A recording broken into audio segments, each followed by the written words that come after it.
Are you a scruncher or a folder? And why does it even matter? I'm Tamara Ryan from Mind Plus, and I'm about to tell you a true story, so I won't name names to protect the privacy of those involved.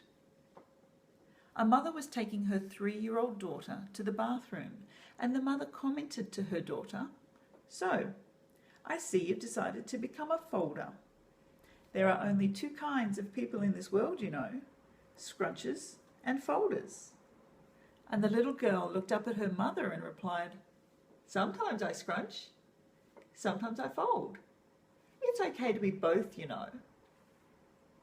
The little girl thought it was obvious. Her mother thought it was hilarious. And when I heard it, I thought it was genius because it made me wonder, how often in life do you define yourself in a certain way that limits your opportunities and excludes you from any other possibilities?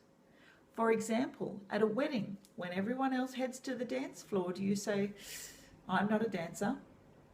Or perhaps in relationships, "I'm just not romantic." Or maybe even in your career, "I could never start my own business."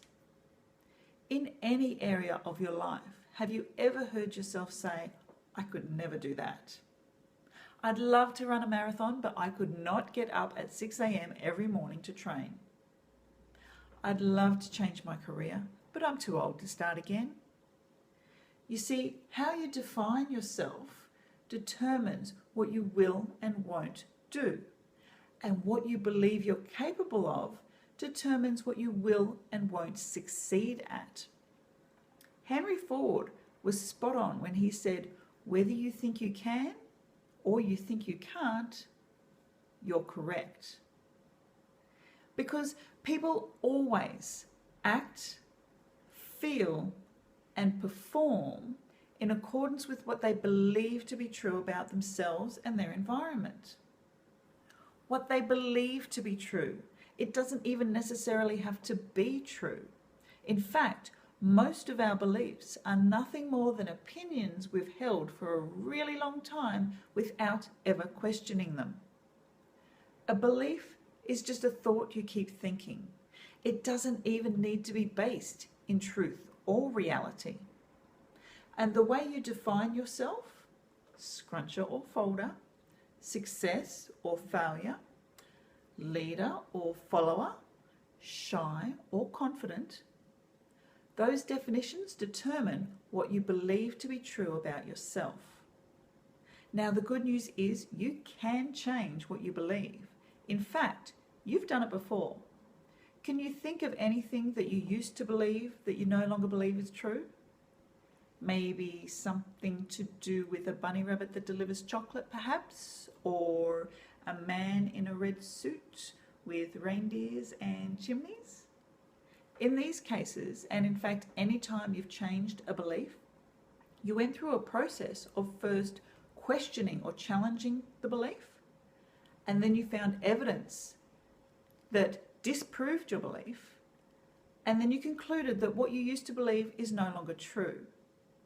Now, these were all examples of beliefs that you held about your environment, but you can use the same process to challenge and change the beliefs you hold about yourself.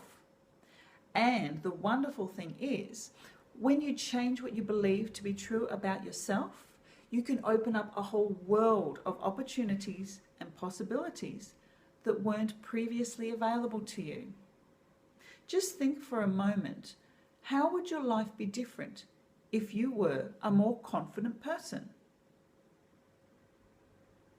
How would your life be different if you were just one of those people who always succeed at whatever they try? What if you were one of those people who were just born to do great things? These are all just beliefs, and you can have those beliefs about yourself. So now it's over to you. Leave me a comment below and let me know, scruncher or folder, but more importantly, how do you define yourself?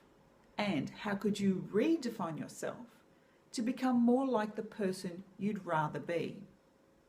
And if you're ready to go one step further and change your beliefs at a deep subconscious level, Then click the button below to book a Belief Buster session with me and become that person you really want to be.